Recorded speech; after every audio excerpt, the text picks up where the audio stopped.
Naubos ka. Naubos siya hanggang sa natapos kayong dalawa.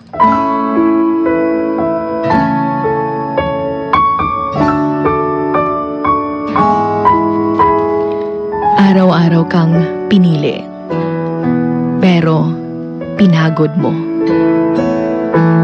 May mga panahong mahirap kang piliin, pero pinili ka pa rin.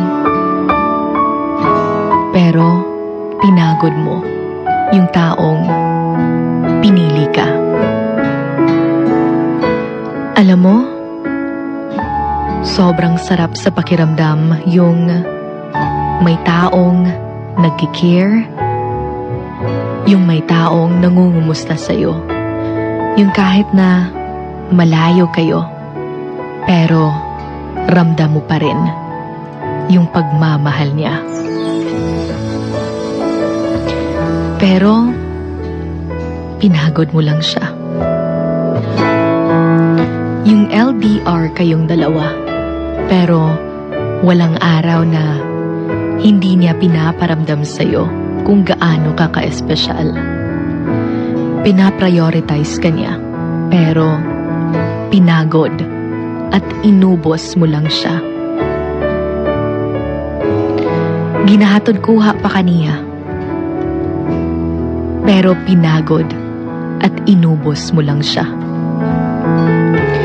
Nakakalungkot lang sa pakiramdam yung physically, hindi nyo iniwan yung isa't isa dahil araw-araw kayong magkasama.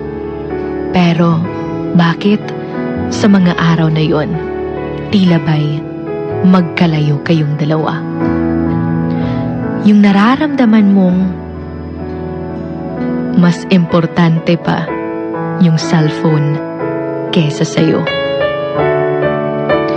May mga panahong sobrang hirap mong piliin, pero pinili ka pa rin. Dahil mahal ka. Ang nakakalungkot lang minsan yung kahit sa taong mahal na mahal mo,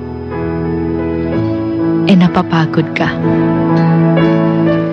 Sabi nga nila, that's lost in love. Naubos ka, naubos siya. Hanggang natapos kayong dalawa. Masakit lang sa pakiramdam yung mapapasabi ka na lang sa sarili mo na sana hindi na lang tayo nagkakilala. Sabi nga nila,